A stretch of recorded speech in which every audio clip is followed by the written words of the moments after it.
修行不容易哈，还好吗？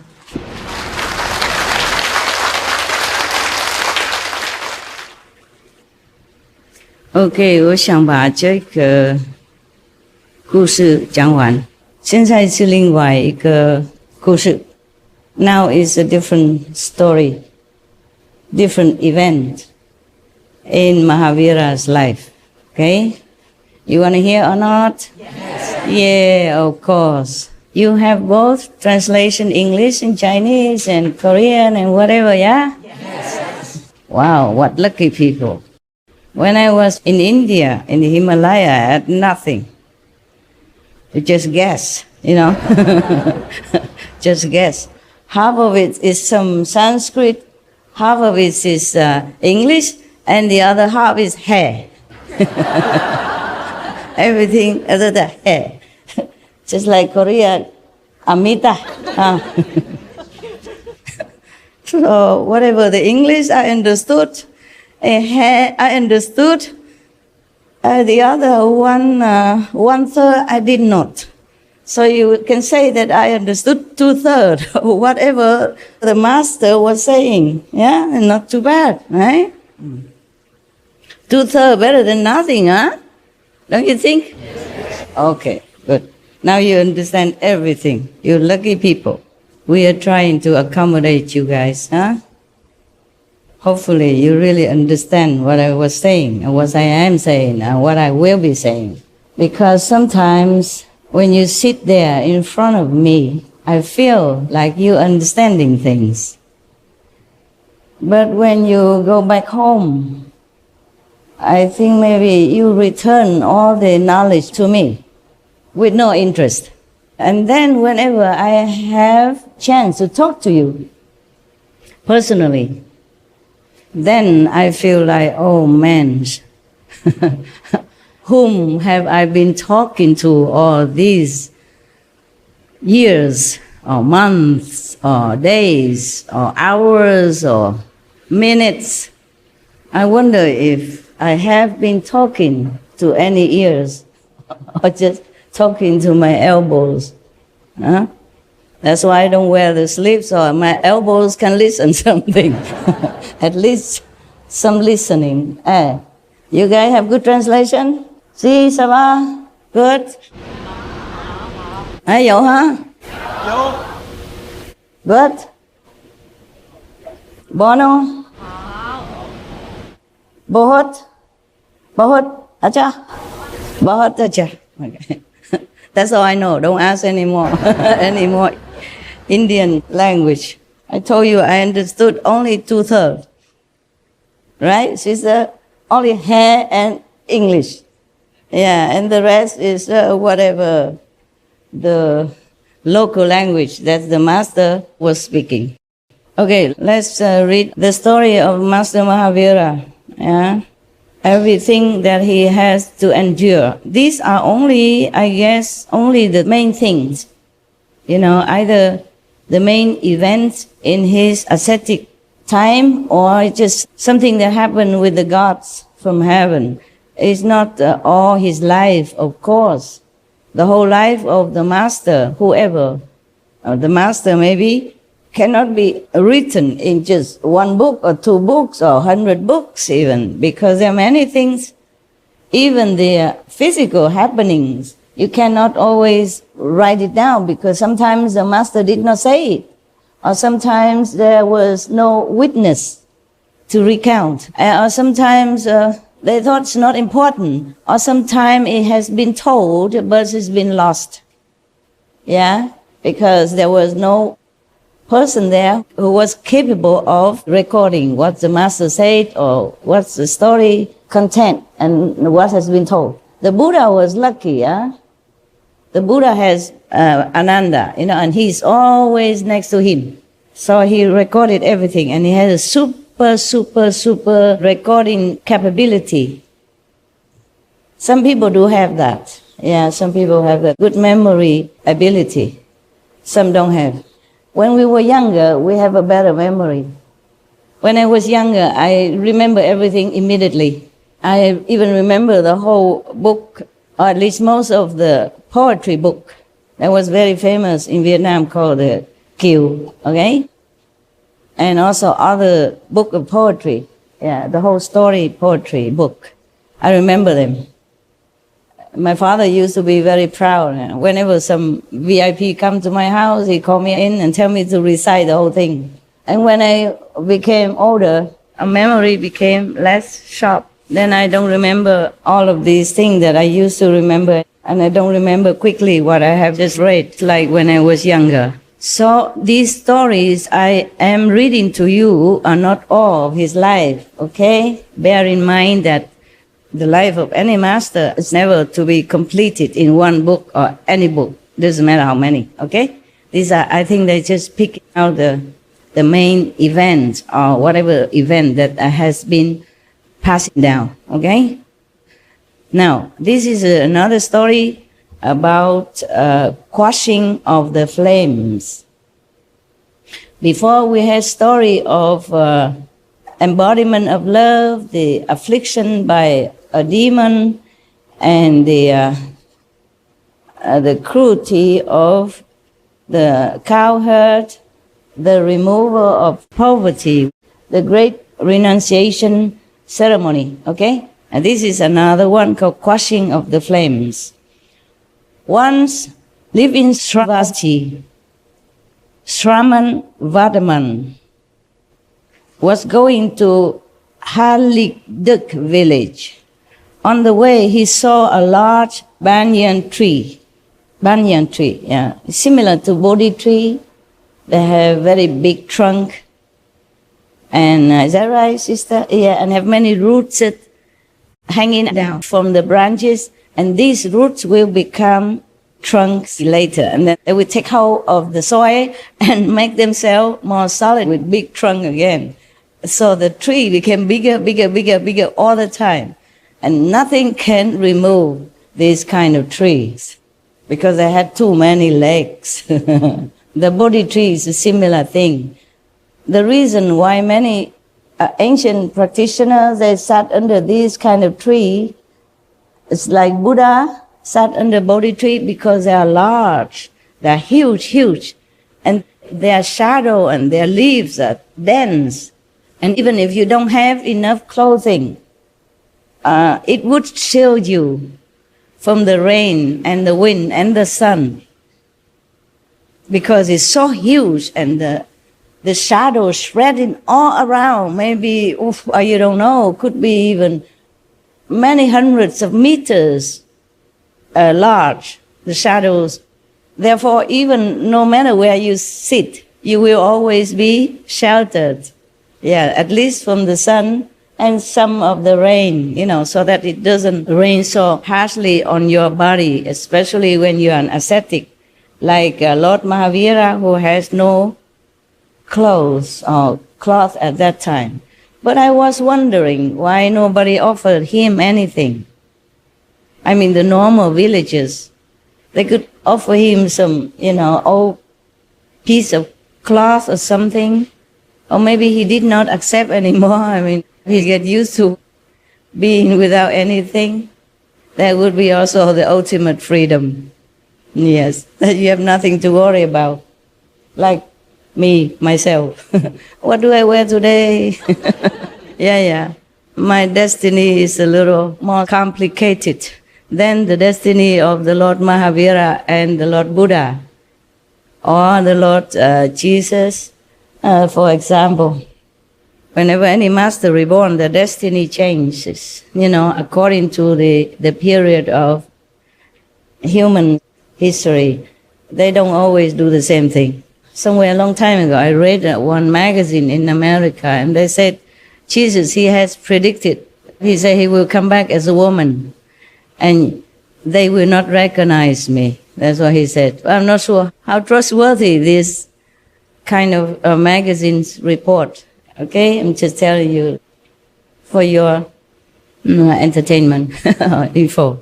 Like Kuan Yin Bodhisattva, Avalokitesvara, she reincarnates time after time, life after life. Yeah, but sometimes she was a wife, she's a normal wife, and sometimes she is somebody else, yeah.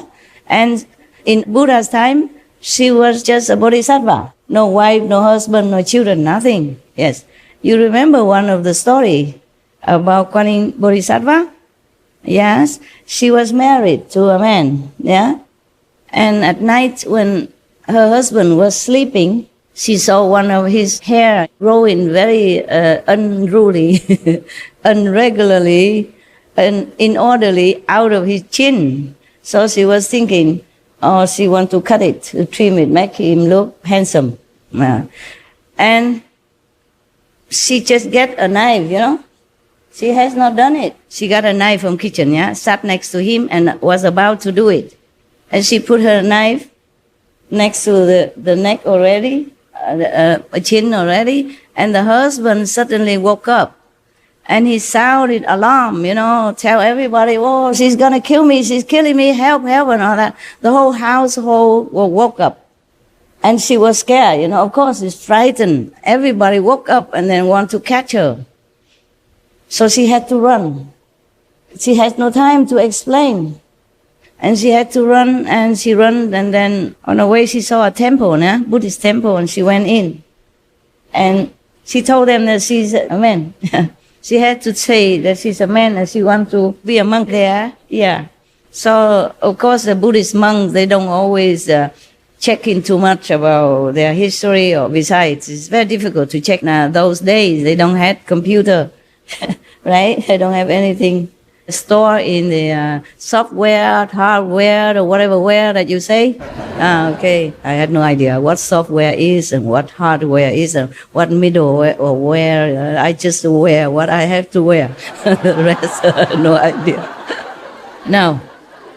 So they didn't check anything. They just say, oh, of course, if you want to be a monk, welcome, welcome. Nah? Because in Buddhist tradition, if anybody wants to be a monk, you have to let him. And if you stop them to be a monk, then you have very bad karma, according to the sutras.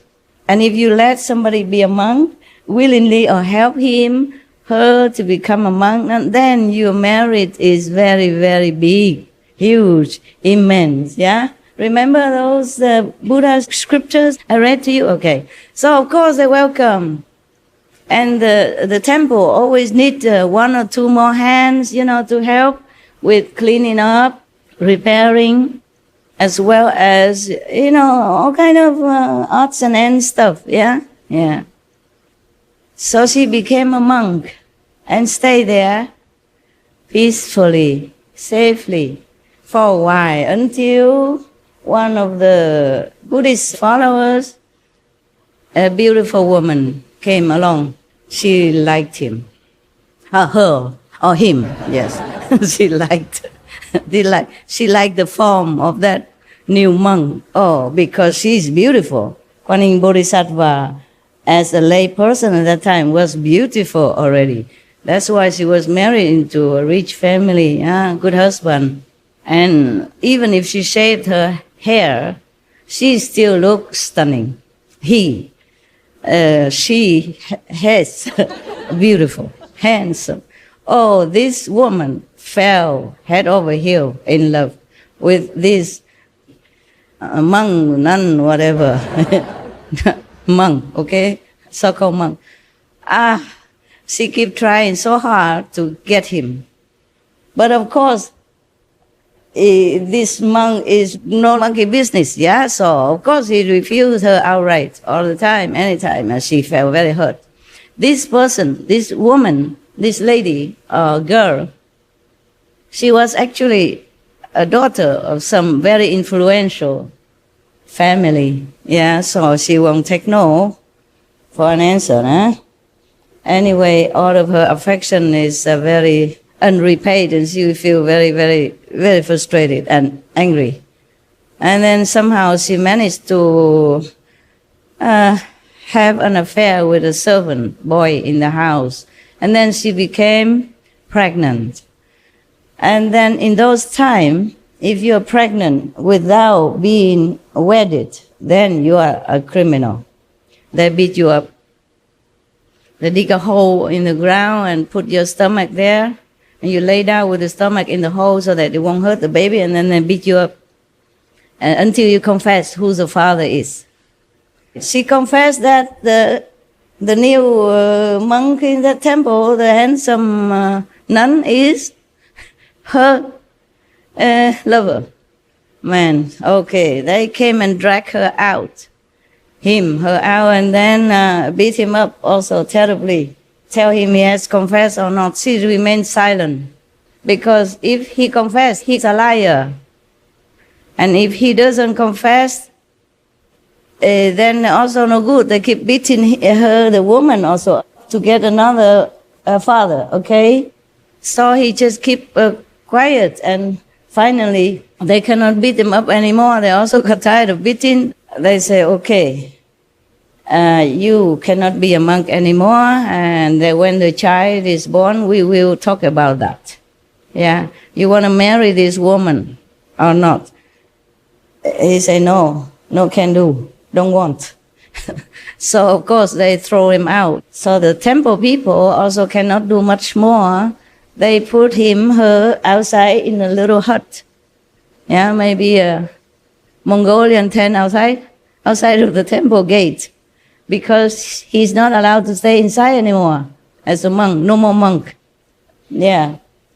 And so they still let her do the work, taking care of the temple and all that, but he's not allowed to be a monk or stay inside, anymore. So he stay outside. And when the baby was born, the family, the girl, took the baby and brought it to the temple and said, you have to take care.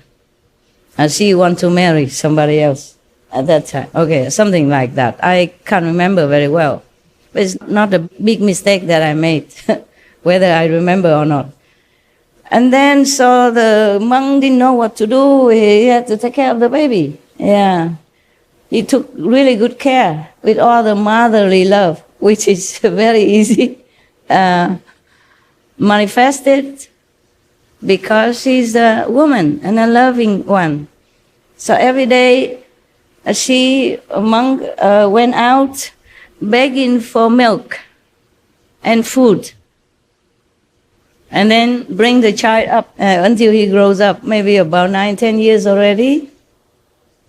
And then one day this monk died. The Guanyin Bodhisattva manifestation died. Reincarnation died. She died, and then of course they have to, after a person dies, they wipe you, they bathe you with something, and then they change your clothes into clean one, and put flour or something, and then carry you into the coffin. And then they realize that this is no man, was a woman. So everybody felt so regretful and so sad and so sorrowful. So they worship her from then on. My calendar is really long, big, more than 12 months. You know the calendar, right? You know what it means, the calendar, right? Some of you, anybody don't know what the calendar means? Raise hand. A couple. Okay. Yeah, I told at Christmas, you were not there. There was a priest, he talked a lot in the church, and then suddenly he said, oh, sorry, I talked a lot today. Hey, I forgot my watch at home. So one of the congregation person say, but there's a calendar behind you. I don't know how big is his calendar, but mine is real long and big. And everybody liked my calendar. I don't know if the congregation there liked his calendar, but you like my calendar, right? Yes. Yeah? In between the lines, I make a lot of calendar remarks. Okay, now let's go back to India, to Lord Mahavira. So now the Lord Mahavira at that time was settling down under a banyan tree. Is that a Bodhi tree or is it a different kind? Different kind, but similar type. Yeah, those big and huge protector of monks and ascetic. I love them. We have some in Sihua, but we have to trim the bare that they're growing from the tree. Otherwise they will just branching out everywhere, and then we had nowhere to walk, nowhere to sit.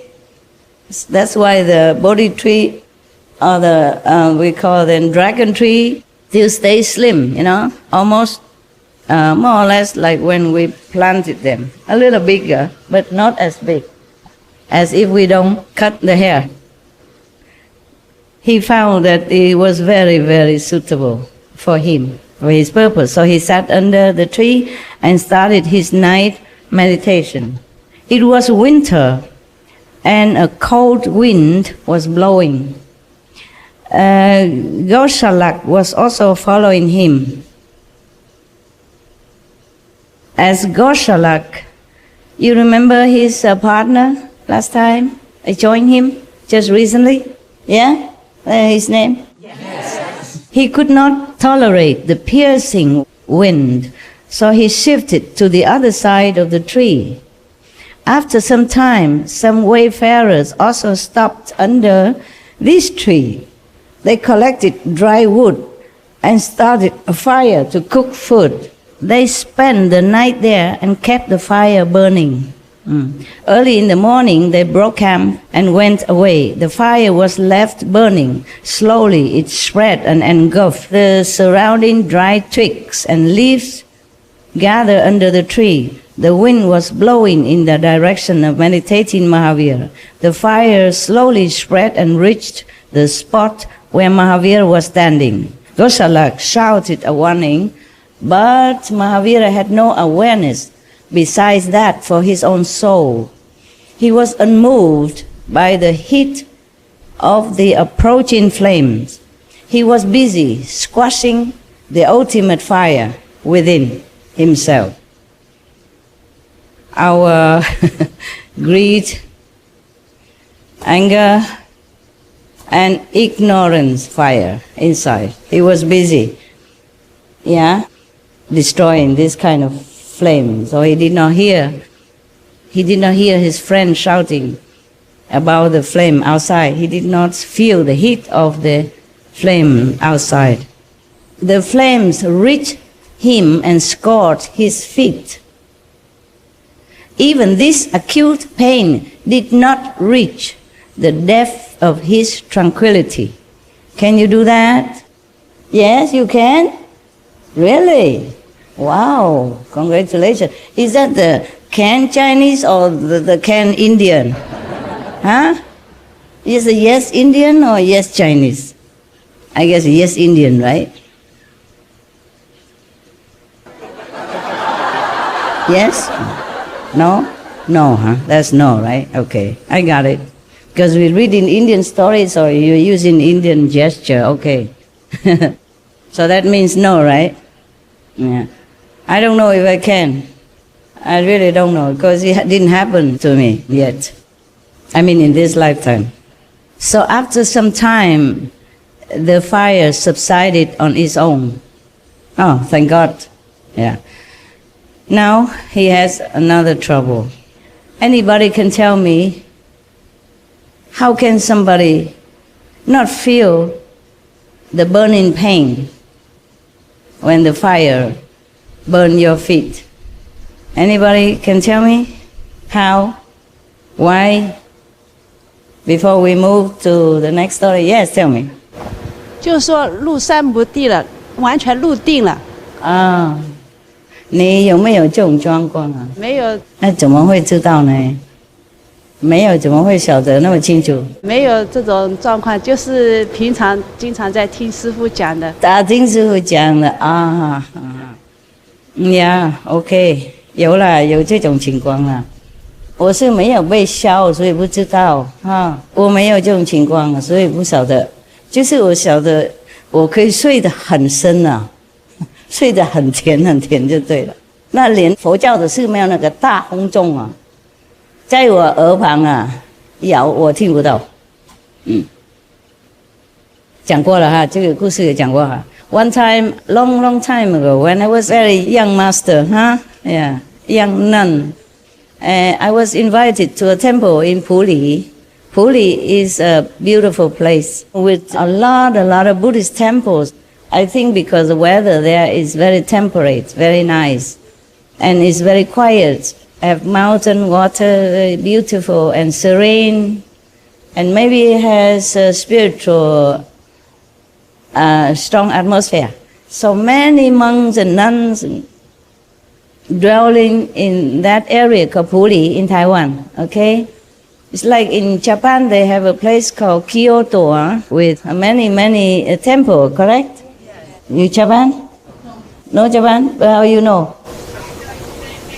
It's very famous. Okay, Kyoto is in Japan. More concentration of temples, Buddhist temples. Not like other places don't have. It's just that in Kyoto it's very densely populated with monks and nuns and Buddhist temple. Everywhere have Buddhist temple in Japan anyway. They are almost like national Buddhist country. It's like a national religion somehow. And then in the morning we're supposed to get up 4 o'clock. If you can't get up, you have to anyway. The temple has big bell.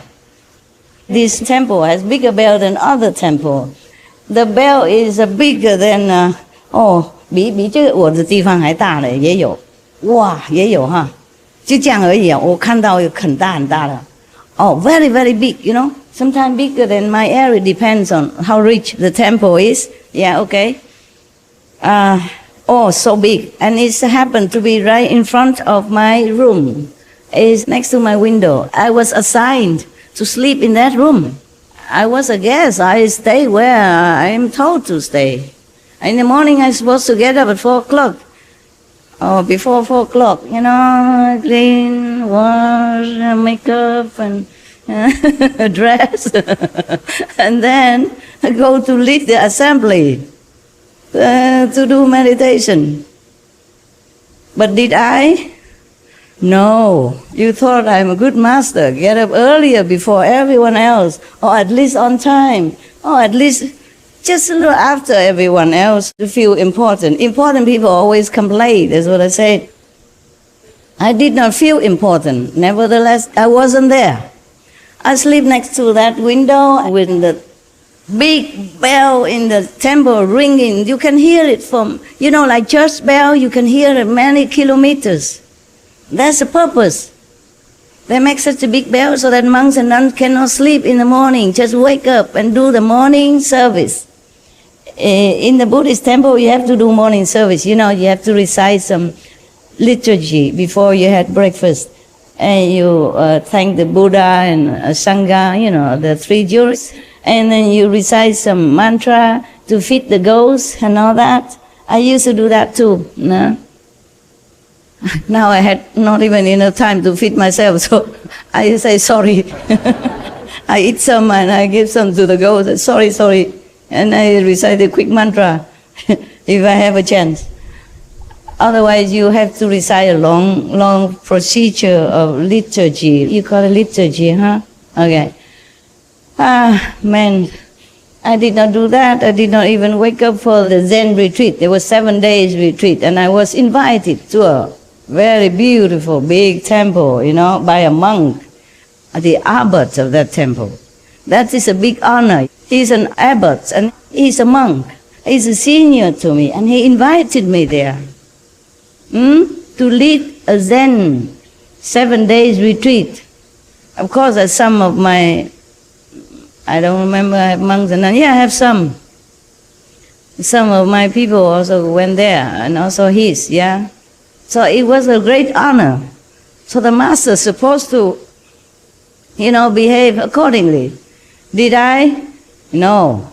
I slept through the long banging, bonging of the big temple bell.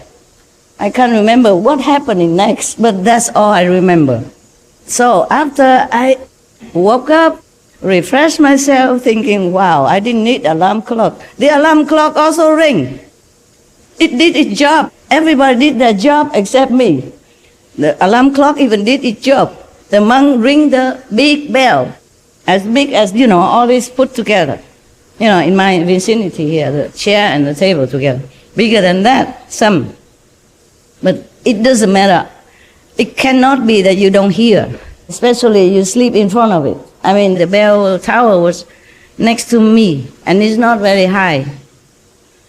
Oh, I didn't know what happened. I just didn't show up. I woke up on time, on my own time. I woke up, refreshing, combed my no hair, and then went out. Huh? How come? Nobody there. I knocked next door. Wake up, go meditate. Nobody answer me. All the doors shut, but no one. Oh, I wonder what happened. I went to the meditation hall. Oh, everybody was sitting there like Bodhisattva in advance, Oh, and the abbot also sitting there. I say, what happened? Oh, nobody said nothing. Okay, then I also sit. I'll sit there, and then afterwards, we went and have a lunch, or breakfast, can't remember. And I asked my people, my monks and nuns, I said, hey, this temple, they are so polite. It cannot be so polite like this. Tell them just be natural, okay?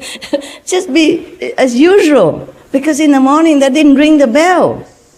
They said, they did, Master. They did. Oh, I was so embarrassed. I didn't know what else to say. I asked another nun, really, they did ring the big bell? Yes, Master. This is a tradition. They cannot just not do it. Oh, and I said, wow, sorry, I thought they didn't want to wake me up because I slept next to the bell tower. I said, no, Master, they ring long time. So I don't know, that day, suppose any fire touched my toes like it did touch the Lord Mahavira, would I ever be able to wake up or not? That I'm not sure. But I felt like I sleep very deep in those days. If I just lay down somewhere, I just gone like that. And then feel so comfortable, Not just gone, but feel very, very, very comfortable. You feel like so warm inside and so caressed outside.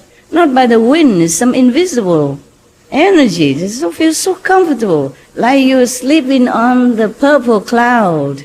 Yeah, but then you're not aware of anything else except that. You might see vision, but you're not aware of the outside. But then still, I don't know if that's the body feeling comfortable or is the soul or is whatever it was, just feels so good that you never wanted to leave this spot for eternity. What is that for? Huh? A deep meditation, deep samadhi, you hope. You thought, you think, yes, right? I thought you were in deep samadhi. Uh-huh. Oh, maybe. I believe you because you don't lie, huh? Okay. Could be, maybe. But that was in those days, when I was just beginning my job. I was more comfortable. And the lesson I imparted, if you can call the lesson, it was not very deep. Hey, mostly just a happy ending, happy-go-lucky type of talk. And my Chinese wasn't all that good at that time, so I chose the words, whatever I know, so it's very, very simple Chinese, yes. Everybody was happy because there's nothing to do. I had no obligation except just go out and talk sometimes, or if people come somewhere where I am on the riverbank or on the mountains, then I talk, that's all I did. And eat and sleep. Oh, sleep I could. Wow. At that time. I think if anybody know me or stay around, they would think I'm a sleeping master. I sleep all the time. At that time, I didn't even know mosquitoes exist. Recently I do. Because we didn't have any financial soundness, So we just had a tent. Sometimes 2, 3, 4 people share a tent. I am a master. I have my own tent. Of course, ascetic or not, I have my own tent. Okay? And a few pair of nun clothes like that. And sometimes I have to share with the newcomer nun because they didn't have. So life was very simple, very happy. And we stay next to the river or on the mountain or somewhere on the road, pitch a tent and then cook something, eat and singing or not singing, and then I go sleep.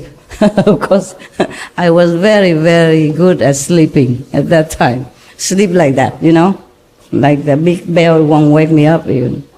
So from then I don't need alarm clock anymore because I feel it's very useless. So I gave it to somebody else who could make use of it.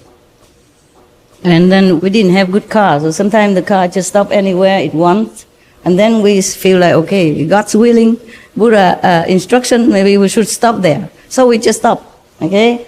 And then if in the morning the car works, then we go. If it doesn't work, then we stay there. And then we try to figure out how to make the car work, or pushing, or talking to it, reciting the 5 names or something. And sometimes it works, and then we go further. Don't know even where I'm going, just go. I did not have a lot of monks and nuns at that time, so a small car was okay.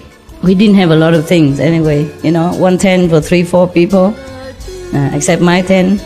So we didn't have many tents also, and we didn't have a lot of clothes. Wherever we go, we find some water if have, and then we wash it. If we didn't have water, then we keep wearing it. It's very convenient. No need to worry about anything. That was maybe one of the best time that I had. I did not have a lot of monks and nuns at that time, so a small car was okay. We didn't have a lot of things anyway, 1 tent for 3-4 people, except my tent. So we didn't have many tents also, and we didn't have a lot of clothes. Wherever we go, we find some water if have, and then we wash it. If we didn't have water, then we keep wearing it. It's very convenient. No need to worry about anything. That was maybe one of the best time that I had. Yeah. And a better time it was in India. Better time was in India when I had not much at all. 2 pair of punjab and a little bottle for water and a little plate for chapati and for food. Just 2 things, and maybe a spoon. I always go to the Ganges River, when I need a bath, go there bath and wash my clothes, put it on the rock. 20 minutes, half an hour, it dry. And I have a sarong or sari, a small piece of cloth. I used to live in the ashram before that, before I went to Rishikesh. Well, I'm talking about Rishikesh, maybe you heard it already, but somebody did not. So, by the way, I'm short of stories, so I repeat again. So in the ashram, people came and went. Sometimes they left many things there, like cloth or clothes or something. I never pick any more clothes. I had 2 pair. A white punjab, that's enough for me. A cheap cotton, In India, things are cheap. You can have it tailor-made, but it's very cheap.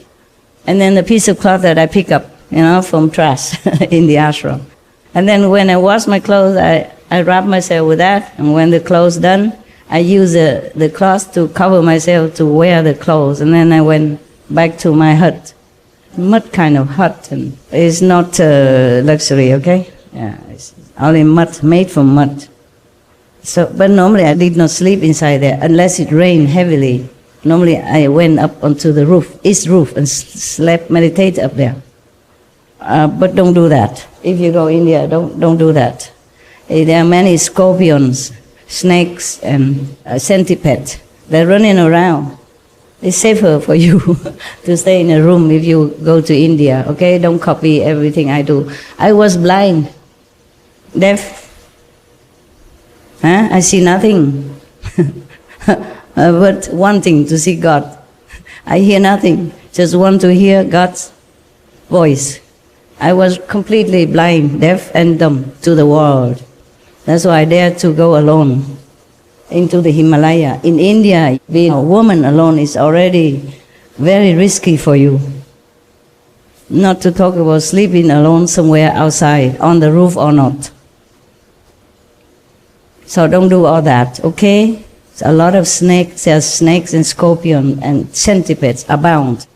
One person, a girl, slept next to me on top of her own roof. They have 3 rooms. I rented 1, and the other rent another 2.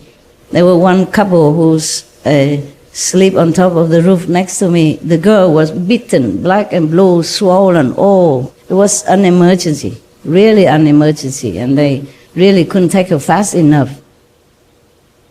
And then the boyfriend was so bad. He said, it was her karma. She attracted this kind of thing.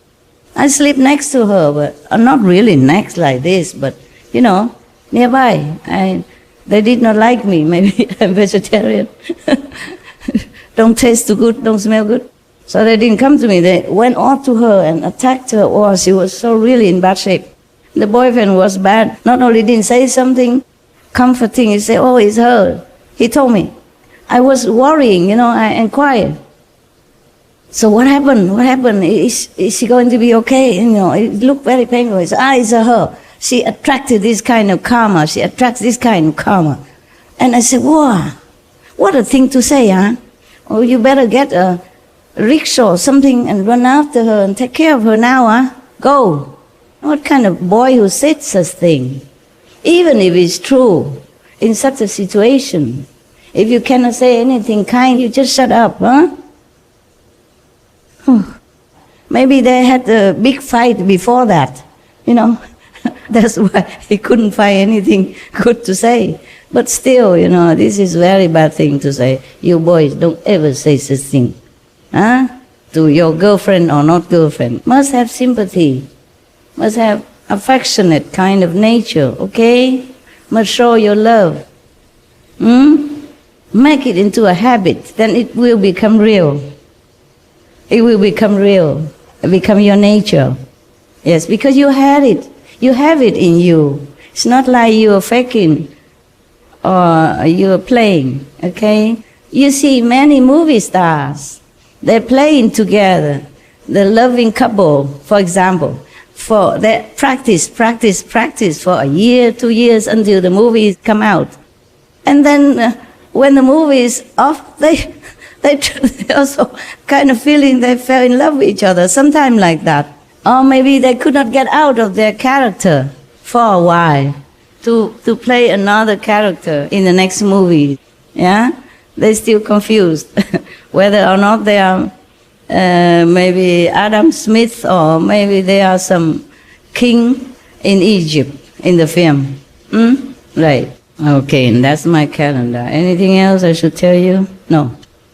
Any question? Any comment? No? Fine.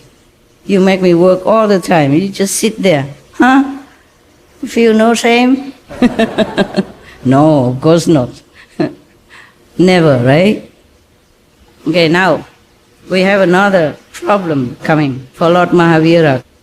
This problem, they say, is a torture by Kalahasti, another enemy somewhere. Okay, now the Lord Mahavira has left the Chorak village. He went to the outskirts of Kalambuka village, another nearby village, yeah? 2 brothers. Okay, let me explain to you. Why does he keep going from one place to another? Anybody know? A fan as a reward. Yeah. Giving blessing around? Blessing people around? No. At that time, he has no idea that he can bless anybody. He was just a new monk, trying hard to quench his own flaws, okay? He has no idea yet. He has 12 years to go until he realizes the sublime. So he would not be able to think even to bless anybody. The same when I was in India, even after somewhat enlightenment, I want to go around, just go around. And then some people look at my hand and say I will become a Buddha in the future soon, because I guess there is a book in their shop and I describe the book and they say they did not have. And then later they found out that they have it in the box, still sealed, because he's arrived yesterday and they did not open and put it on the shelf yet, the book, which I saw, which is still in the box. So all of them thought that I am some big shot. or some seer, big yogi, or big Maharaja, Mataji something. Okay, and then coupled with the hand reading. I want to read my hand because how did I know the book is there when it wasn't there? So I said, I don't have a lot of money to pay you. Please, I cannot let you read my hand, remember? And he said, no, I don't need money. I just want to see who you are, why you know so much, why you have clairvoyant power. So I don't know, I saw it in your shop. And yesterday I didn't have money, so I did not buy. Today I came back to buy. Yeah, and you say you didn't have. And no. The day after I came back, they already found the book. That's why they call me in, we have the book. Yeah, we have the book for you. I say, oh yeah, really? And then that's how everything come out, you know. And then some people wanted to be my disciple. The first one ever in India, yeah, real Indian disciple. It's good because not much karma from him. He's a vegetarian since birth. His wife, his kids, you know, like many Indians, they are vegetarian. I tested him, but he passed, so I gave him initiation. So he called me master. Many years later, I come back, he said, oh, my great master coming. A very great, big master, he said. Why do I tell you this stuff? Oh, not blessing, okay? Just like when that man, he forced me to be his reluctant master, I did not have any idea about being a master or anything. I just asked the previous other masters to bless him, okay? The Buddhas, yeah? Past, present, to bless him, yeah, for on my behalf. That's it. I just transfer the power. I did not know I had anything. All right, so what? He had very good experience. That's why he worshipped me so much. He bowed to me, prostrate many times, and happy, singing on the way home. And just one time only. And then later, many years later, I come back, he remembered me. Yeah. I happened to pass by the shop. It was his shop, his bookshop. But he's not the one who read my poem. It was one of his friends who happened to be sitting there that read my poem. They read many other things, I forgot. I say, oh, maybe like I will have many disciples. I say, what? How I have anything? I don't even have anything now. I don't even have a lot of money. I have only 2 pairs of clothes. How? You will be famous. Oh, you will be rich and famous. He keeps saying that. For Indian, rich is very important. And famous is second, but also very important. He keeps saying, oh, you'll be rich and famous. Oh, rich and famous.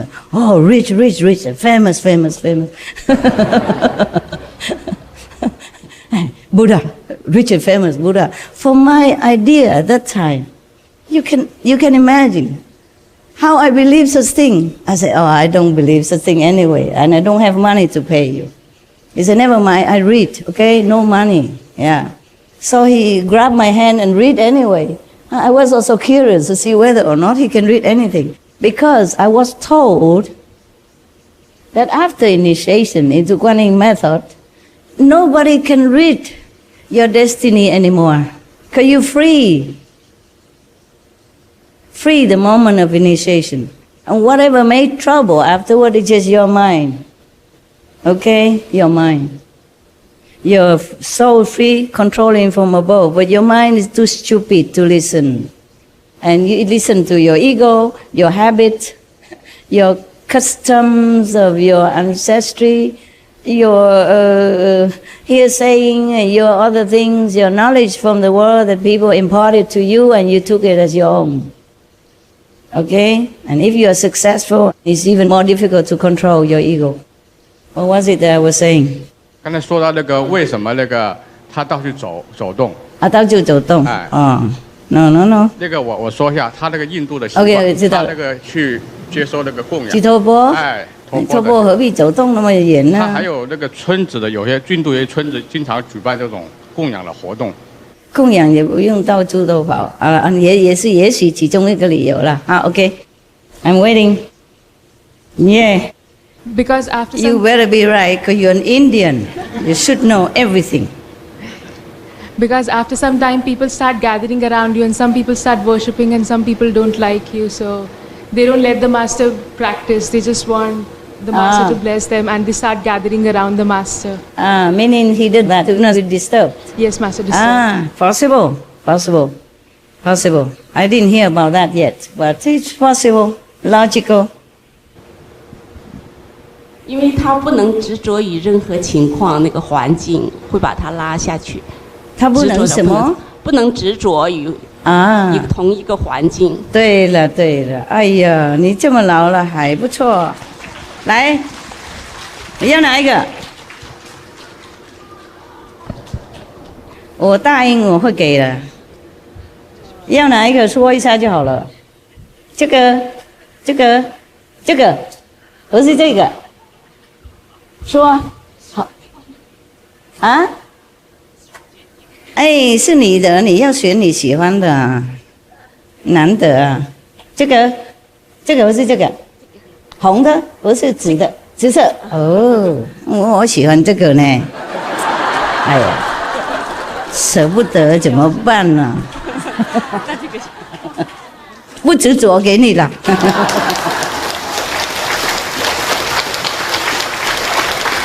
这个不要哈。好了，行了，回去听了，听翻译。It's good also. Yes, in India, it could be right that you should not stay in the same place because after a while people will come and make an idol out of you, and every day come bugging you, and then you can't even concentrate on your meditation. It could be possible like that. Okay, so you have to keep moving on. That's number one. It could be possible. It's illogical also. And the Chinese ladies say that it should not be attached to one place and become addicted to it. And then you become one with that place and then you cannot move on. It's like that. Yeah. That's why the monks in India, monks and nuns, when I say monks, I mean also nuns, the mendicants, okay? The renunciates, they walk in all day. Some people have temple also. Some people group together and have temple. But maybe they won't stay there long. In India, even in any ashram, on the way to the pilgrimage location, they have some simple ashram. Not really ashram, it's like a small room with the roof, you know? So you can have a rest at night before you continue further into the Himalaya, deeper or higher region. So they build, some of those houses for the pilgrims on the way, yeah. I don't know who built them actually. Maybe the believers of God, Buddhas, maybe the governments, maybe some good Samaritan rich people built it. But it's nothing luxurious. Just a mud house and mud floor. I mean really muddy floor. When it rains, it's all muddy. Outside, inside. And the roof sometime okay, sometime not. It depends on where or how old that house is or if anybody even took care. Okay? Sometimes you have roof, but maybe better have no roof. Because outside the rain is more even.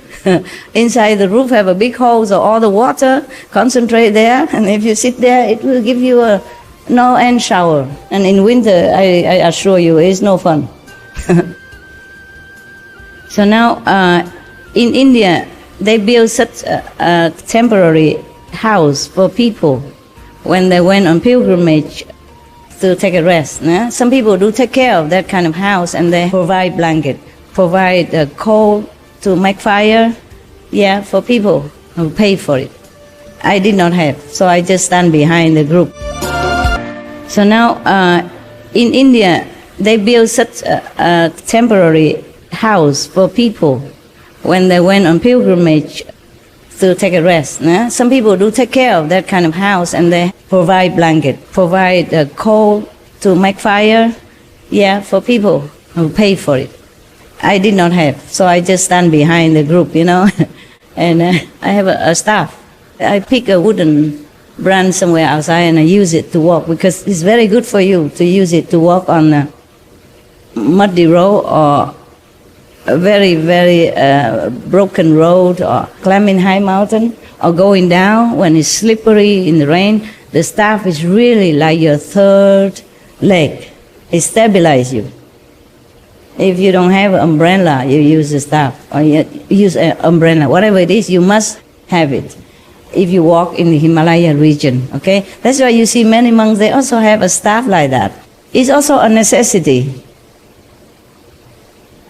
It is a necessity. It's not like an obligation, or it's not listed in a precept or anything. It just, you need it, okay? Yeah. Or maybe sometime if you encounter a snake or something, you gently use it to shift him, you know, to inside the bush or something and let him go. Huh? Gently, huh? Because he's fast also. And, oh, I forgot. Okay. I mentioned these rooms, you know, these temporary housing for the pilgrim, because you're not allowed to stay anywhere more than 3 days. And further on, you go to the Rishikesh, the top region where many temples and ashrams were built. You know, the Beetle, they went there also. They went there to one of the ashram of the Maharishi, you know, the one who can levitate. So that's their master, yeah? They went there. I wonder how such a group of youngsters would venture into Himalaya in the Rishikesh region. I guess they had some yearning. They probably heard famous yogi story and wanted to practice meditation or something, learn some spiritual knowledge or something, so they went there. Because many yogis were there, many masters were there. Some of the masters of the great Bears lineage went there, like Master Kirpa Singh, one of the disciples of Master Baba Sawan Singh is Kirpa Singh. He went there to do retreat for some time before he came out and to be a master in one of the Indian branches of Inner Light and Sound method. Shabda, they call that in Sanskrit. In Sikhism, Shabda means sound, heavenly sound. And they call the light, the knowledge of the Lord, Nam, in the true knowledge, true name. Yeah. That's why we have this Sakhan region where Nam came from, where the Shabda also emerged. Okay, that's what they said. That's what they taught. That's what they believe. And so if you rely on this Nam and this Shabda, you will go back to that original region. That's why, huh? Right, sister? Wow, you are really a good supporter, aren't you? Anything I ask you, right. Are you sure it's true or it's just the Indian style? Whatever. Huh? It's absolutely correct, Master. It's true, yeah? Because in India, if you ask the direction, just go straight ahead. Just straight ahead. And even they say no, it's like this. Yes, this is yes. Okay, so be careful. When you go there, don't misread the signal and make trouble for yourself. But the Indian people, they are very kind, very gentle, generous, very charitable in their heart. Too good, they're too good. Too generous, too kind, too trusting. They're very trusting nature. They trust that anybody, stranger, came to their house is a blessing. Is a God who came to their house. So they have to treat them like a God. Even they have the last morsel of chapati, they must offer it to you with love and respect. Before you can go there and stay a long time. Yeah, but now maybe 3 months. When I last went to India, it was 3 months only as British. How about now? Master, if you come, then we'll surely welcome you. You can stay for as long as. I don't think they'll object, because any spiritual master, like, and especially you're well known, so they don't say no to. Oh, really? Yes, Master. Oh, maybe I'll be coming. Yeah. Great. I was nobody, so I got a 3-month stamp. Before that, you know, the time before I came, I could stay long. After that is different restriction. I guess it's to protect the innocent, pure-hearted Indian people. I also approve. I also think it's a good decision. Yes, because many Indian people, they are not rich. Yeah, as everywhere. It just may be more obvious in India. Because the Indian people, they're more inside, you know. They do not care much about, it's okay, I continue with my calendar. It's nothing spiritual, I just want to explain something more to you in case you want to seek enlightenment in India. Then you must know how to behave, okay? You don't just go into any house and eat anything they offer without returning something, without giving some money. Because maybe they give you a banquet but they have nothing else to eat later on. Because they're just too pure, too trusting. Trusting is good, but sometimes it really surprises you. In my case, sometimes I trust too much and I surprise all the time. I still am surprised nowadays. Not just before, but now. I trust people a lot. I trust anybody. Yeah. And if you go to the Himalaya, deeper region, you know, I mean, even past Rishikesh, somewhere in India, do not think that your credit card will work. Do not think that you have a lot of money, then you'll be safe and fed. No. Because the region where I went, I'm not sure many other regions, but the regions where I went, you have money, you pay for sure, okay, but there's no houses there. Maybe many 10 kilometers, then you have a little hut with a roof on it, nothing else. And the four poles, the four corners to sustain the roof. Or maybe not, maybe just a plastic sheet on top. And a box about this side and this high, full of flower inside, if it's full.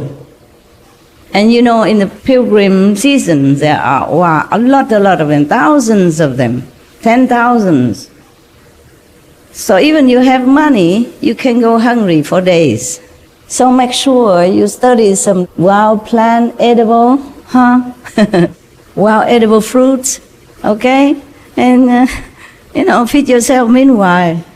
You know, go out and graze, because except grazing, you could stay hungry. Or drink Ganges River. But the Ganges River is not always flat near you or easy to reach. It's so deep. You know, maybe sometimes tens or more than hundreds meters deep under there. And you're right on top of there. No way you can do anything. But if you go around May, I think May, before that, there's still too much snow and the army did not cut through the icy glacier yet. So you cannot go up. You can go. When everybody go, you go. Don't go alone earlier or later alone. It's dangerous. Huh? You could meet wild animal or, you know, some other bad elements. Maybe bad for you. That's why the pilgrim, they never go alone. They go on group. I was the only one that go alone. But of course, I catch up with the group and go with them. But later, I also go alone.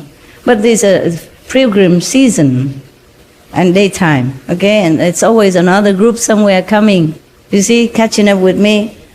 Or other group coming back. So it's not like all very lonesome road.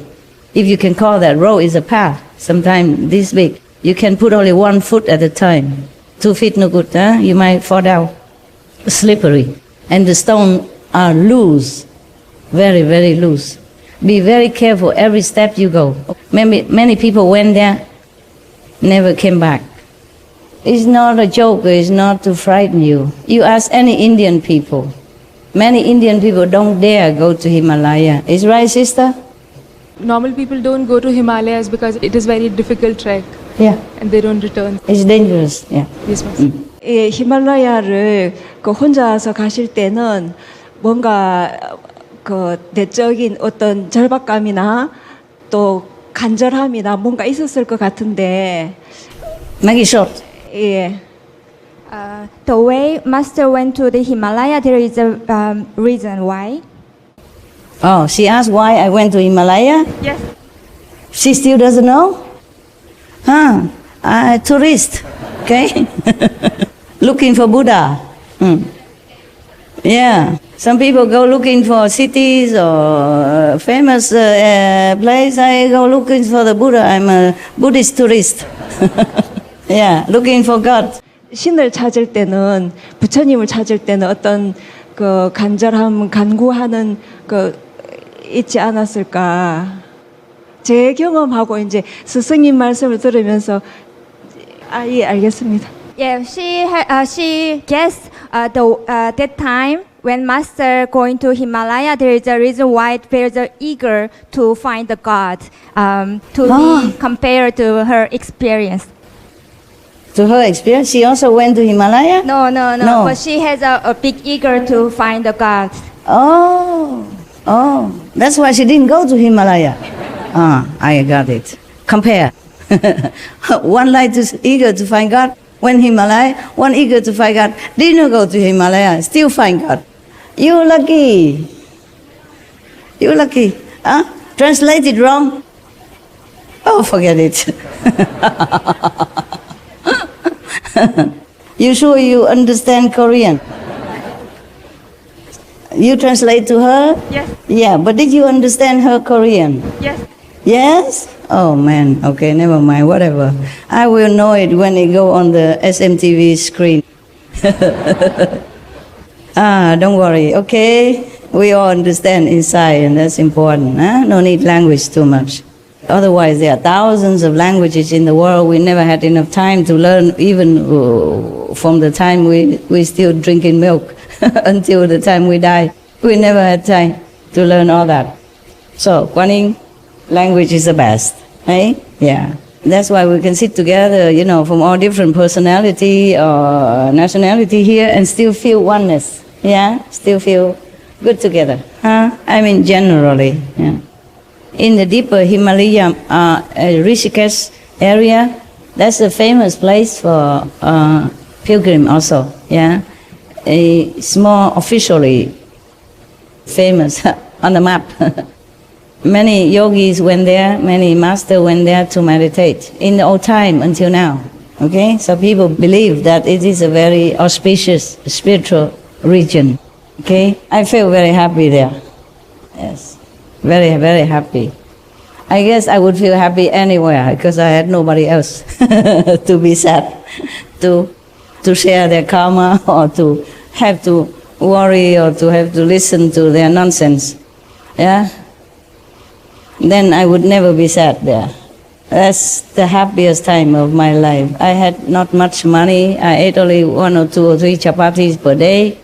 And if I was generous, if any day I was generous to myself, I can have another pakoda, right? No, not pakoda. The triangle one. Samosa. They make so small. Wow. Was about my wrist, a little bit smaller, the triangle. In India, a restaurant here, they make it bigger. Most of them make very big, but in India, no. In my area, no. And I can't afford second one.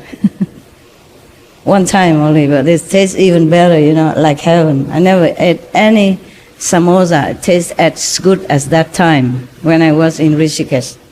You know why? Secret. Why?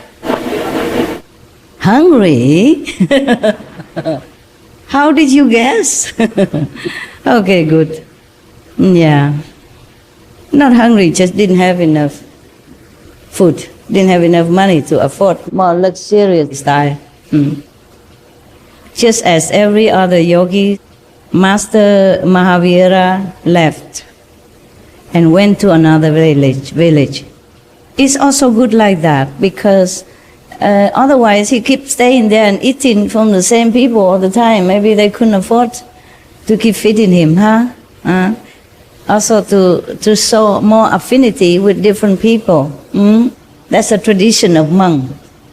Whether or not this monk or any monk is aware of his own blessing power or not. Okay? Tradition of the monk, they should go for alms from different houses all the time. That's why Ananda had problem, because he had to go to a different house that day, and he cannot avoid going through that artisan house, through that artisan house, and get caught. But that's just their destiny. So that the artisan girl can also become arhat because of her love for Ananda. She followed him, and instead of catching him, the Buddha caught her and never released her then. She became nun and became arhat. Even before Ananda, oh, shame on him. Huh? Yeah. But it's not because Ananda was maybe too low level or too slow or too bad or anything that he became enlightened so slow. It's just his destiny like that, his vow like that. He has to serve the Buddha until the Buddha Nirvana. Then he can become all-knowing, all-enlightened. Because if he was too enlightened before, then his intellectual power would be less. Enlightenment is a higher level of consciousness, intellect. It's just a common element of the mind, of the brain, so that you can learn things in the world. Okay? It doesn't help you to be enlightened. But it could if you use the intellect to understand the teaching of the Master, then you had no doubt. You will be more diligent in your spiritual practice and also be enlightened easier. And that's also possible like that, yes. But intellect alone will not give you enlightenment. No matter how much knowledge you amass in this world, it helps you nothing. It just crowded your brain more and make you more confused, more maybe arrogant and more ignorant in spiritual matter, in the spiritual domain. Sometimes the more intellectually you develop, the less easy to get enlightenment. Because you're so full of argumentative info inside, and you're thinking too much of all the things that you accumulated, and then you don't have a chance or the time, or the space to think of a higher dimension. Is it clear or not? Yeah? Calendar is clear, right. So now, just like every other yogi or monk, renunciate, the Master Mahavira, at that time he wasn't a master yet, okay? He did not know he's a master even, okay? He just went around like a monk. He went to another village called Kalambuka, yeah. Two brothers, Megha and Kalahasti, ruled this village, the chief of the village, the two brothers. Although they were landlords and chieftains, they were still involved in unlawful activities like looting the neighboring kingdom. Wow. Yeah, bad government. Tying them with ropes. Oh my God. This bad printing here. I understand now. I have to explain it. They saw the two, Master Mahavira and his companion come to their village. They suspect that they were thieves or some bad robbers or something. Of course, yeah. That's what the Chinese call 用狗眼看人低的, meaning you see with the dog's eyes, they see everybody low. So dogs are lower hate, so they look everybody from the lower point. That's what I mean. Meaning these people, they are robbers themselves. So when two strangers came to their village, they thought they are robbers, something. So they tied them up. He did not explain all that there, but I guess that's what it is. They just printed here like something missing, They tying them with ropes. I didn't say tying whom. And who is tying whom? So the two chieftains of the village tied the two masters up. The Master Mahavira and his companion. They torture them inhumanely. What surprise. When he still could extract no information at all from them, he ordered, this is a younger brother, tie them both up and beat them up to get information, to get them to confess, to see what they are, who they are, what are they doing here. But they have no confession from them. So he sent them to his elder brother, Meg, for further torture and interrogation. How surprising. Humans, again.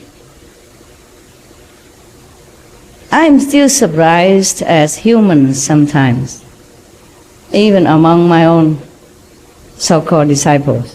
Very surprised. Big, huge, massive surprise. Now and then, when I have a chance to get to know people. Because I thought, whatever I said, whatever my so-called teaching, it's all clear like a crystal glass.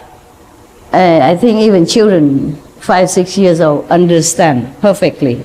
I don't make a big fuss of making intellectual, big, glamorous words. I teach in plain English and in plain logic, plain truth. So it's like the hair on my head. Huh? It doesn't grow anywhere, it grows on my head, right? So, or the nose in front of my face. So I am quite surprised, was surprised, am surprised, and possibly will be always ever surprised that somebody don't capiche. I thought everybody understood. Even when I went outside to lecture for the public, you know, I thought, oh, of course I understand everything. But no, it's not true. Otherwise, the whole world would have waken up by now, would have followed my teaching by now, and we would have no more war, even individual wars, even killing of animals, any problem of any kind.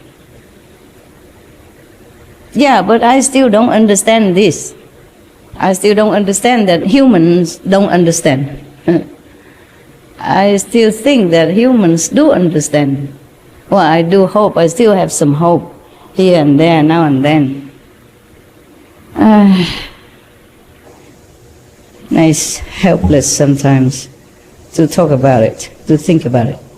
Okay, so now, the two of these good monks, you know, Mahavira and his companion friend, were shackled like the animals. They were produced before Meg, the elder brother, who felt as if he was looking at a known face. He felt like he knew these two people.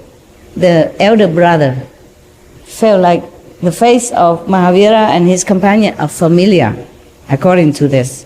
So he suddenly recalled that once he has seen Prince Varman at the court of King Siddhartha. Wow, lucky, otherwise they would be dead by now. Being tortured and beaten up by the younger brother already so severely, and if beaten up one more time here, tortured one more time, I don't think they can survive. And we will have no more story to continue. Thank God. So he feel like one of these shackled spy, you know, he thought maybe a spy or thief, seemed to have an uncanny resemblance with the prince that he saw, Prince Varman, yes. So he came closer and closer and recognized that the person in bondage was none else but really Prince Varman, who had become a Shraman, monk, right? Yeah. They either call them Shraman or Swami or Yogi. So he fell at the feet of Mahavira, and with tears of repentance in his eyes, he begged to be forgiven. I wanted to cry myself.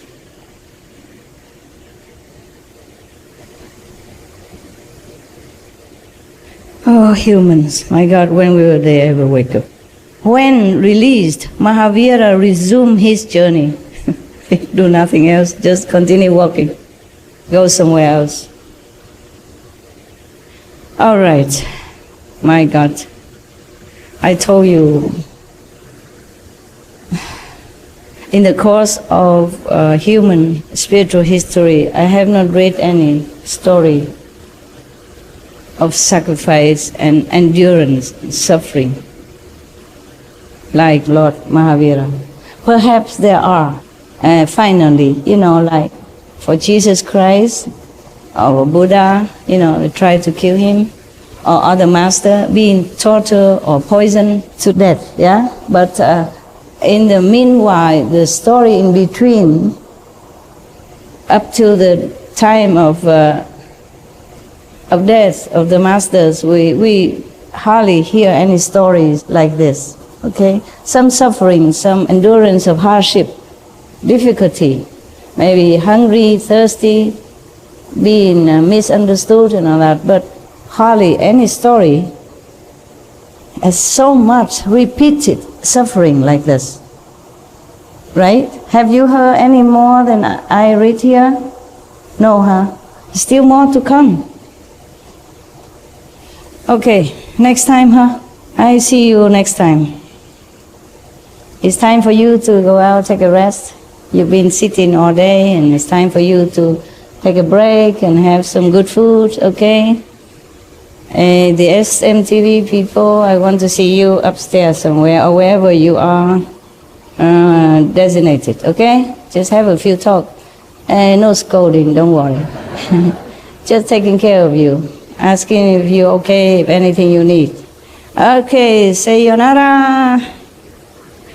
Vamos. Andiamo. Allons-y. What's it in Italian? Let's go. Andiamo, yeah. Let's go in English. 我们要走了 in Chinese. À tout à l'heure. See you later. English. Last night I was in a hurry to come back here for my retreat. I really hope one day I have a better retreat than these 2 times. It's my phone, okay? Show it to you. Otherwise you think it's money. No. I need it sometimes. Sometimes the landline don't work.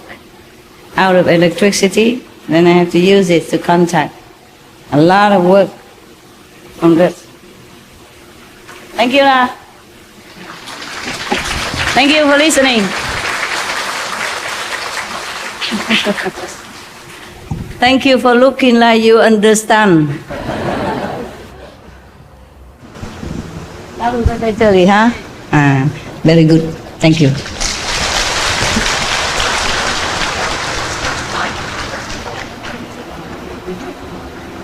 还好吗？好啊，谢谢。大家还好吗？不会很热哈？不会。真的？受五阶。笑什么意思？昨天下雨比较凉啊，那是讲真话哈。会有冷气 ，OK？ 快来了。是来了吗？我是还没来，还没哈。还没啊，所以才比较热。OK， 好了，会有了。OK， 会凉一点，不客气，不客气。我是应该照顾你们的，还好吗？我也穿很多衣服啊，觉得热。不穿人家就说不穿，穿就会热。女孩子好苦啊。男孩子他脱光光出去，没人讲什么。你看 Lord Mahavira 好方便，是吗？到处都走这样子，没人讲什么啊。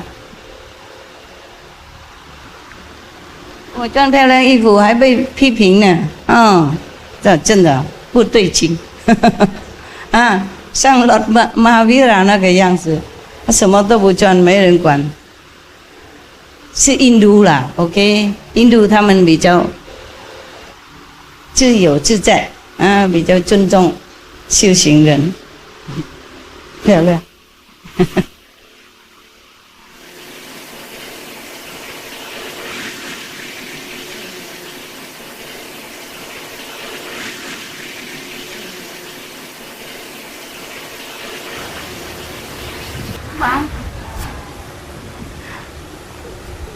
今天有没有什么好吃啊？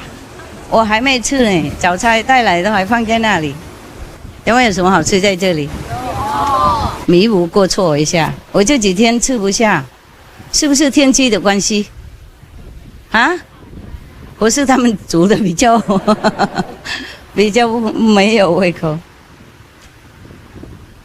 如果没有胃口，不过他们弄，比方说那个春卷那些哈，然后包沙拉跟那个叫什么那些生菜啊，薄荷那些哈，高端茶还是别的呢哈，香菜啊，觉得还会吃得下，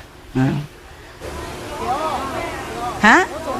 现在有啊？哎呦，我不知道，现在要上去开会呢。